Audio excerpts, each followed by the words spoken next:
I've been in higher education a long time, 25 years, I think. Who's counting, right? But I grew up, my family was in education. And with my mom being a school teacher and my dad being a higher education administrator, I was predisposed to college in ways that maybe other people were not, because I was so integrated as a kid into the ecosystem of higher education. So I have always had a deep appreciation for higher education leadership and all of the intricacies that come with, managing and running and fulfilling the role, scope, and mission of an institution. I started working in higher education from corporate America, and it was a complete accident. It was not anything that was absolutely planned, because when your parents are in education, sometimes that's the last thing you want to do is to be in education. So I didn't imagine for myself being in education, but once I got into higher ed, I really enjoyed it. Oh my gosh, and I love it. I love, there's a youth that you can maintain by being on a college campus, all the cool words, all the new songs. Besides that, you get to shape minds and you get to see innovation as it occurs. I love to see the enthusiasm and the creativity that students have, and to be on the front end of those new developments as they occur into the world is very special for me. So that's why I absolutely love being in higher ed, and basically how my trajectory came into being a college president. I worked in higher ed, of course, for many years, and served at an HBCU and a predominantly white institution. I mean, many institutions that varied in size and background, and some religious affiliated, some not. And so to find an institution like Huston-Tillotson University here in Austin, Texas, that resonates with my personal beliefs and my moral beliefs, and also the things that align for the organization, is just perfect. So I'm excited about it, and I'm enjoying every minute of it. I heard about the Presidential Leadership Scholars Program through one of the directors, Mike Hemphill. He mentioned the program and said, we're starting this program, and the first cohort was amazing. I was in the second cohort.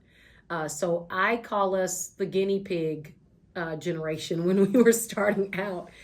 And I saw an opportunity. There were two things that really stood out. One was an opportunity to meet the presidents.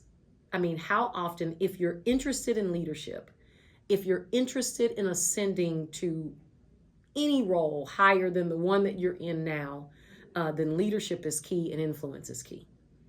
And to be able to sit then with three living presidents at the time that I was in the cohort, it was both Bushes and President Clinton, and then also to have the opportunity to interface with the LBJ team, it was a no-brainer.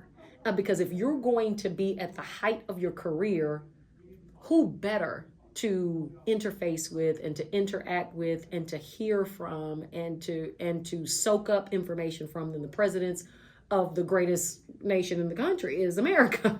I mean, these presidents have ascended through so many different obstacles and challenges, and had to lead our nation into 4 different unique periods of time. And so it was very impactful for me to learn from them, to hear their stories, and to hear their side of how things happen and occur in their decision-making process, and to better understand how that could apply to me as a leader. And so that was the thing one that I said, okay, I have to do it. And the second thing was knowing that I would have an opportunity to navigate and network with individuals who are also go-getters and leaders in their community, and to have a network as expansive as the PLS network, it was something that I could not shy away from. So those were the 2 reasons why I applied. My PLP was creating a higher education leadership program that's similar to the Presidential Leadership Scholars Program. It was so alike. And that program was built and foundationalized through the PLS. And I co-founded the Higher Education Leadership Foundation with two other colleagues of mine who were not in PLS. And to date, that was in 2016. And to date, we have trained over 500 higher education leaders that are working in higher ed, doing amazing things that support higher ed, especially HBCUs. And it has been really incredible to see the fruits of that labor by being in this program and having the feedback and the resources surrounding me to be able to make it something that is still moving and growing and going today. When I was in the program in 2016, there was a presidential election going on. And there were people in my cohort who were very excited about the potential of having the first woman to be the president of the United States. And there were so many people who were excited about having a businessman like Donald Trump in the White House. And it was just to say the least, it was a very dynamic time for America and for the program. And I made so many great friends with people who had opposing viewpoints, who politically than I do, and people who maybe just have different views about, there are people from all over the country. So the expectation that humans are monolithic and we just think one way and this is what's right is, it's disingenuous to believe that. And to open yourself up and to be communicative with people who are different from you, and to really listen and to genuinely want to understand their position on things is a gift. And when people communicate with you about their thoughts, that too is a gift, even if you don't believe or even if you aren't in agreement with what they're saying.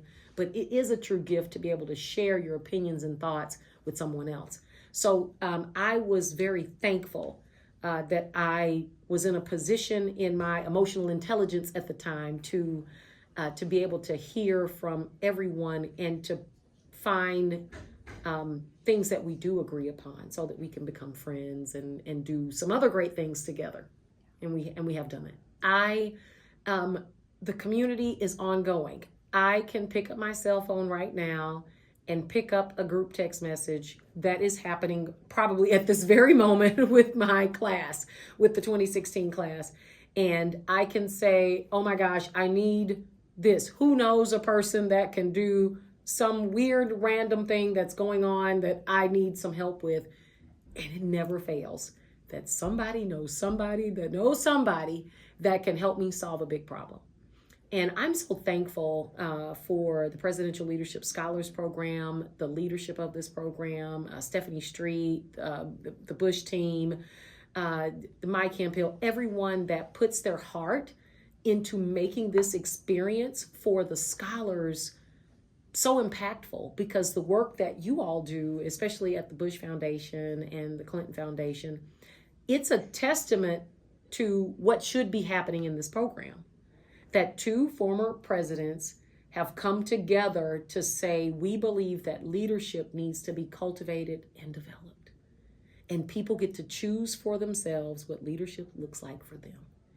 And they expose themselves, and you all expose yourselves and give this tremendous amount of time and resources into providing a space so that this world can change.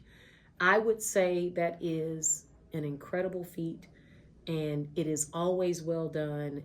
And I'm forever grateful to the Presidential Leadership Scholars Program and to the presidents, President Bush and President Clinton, for being so giving.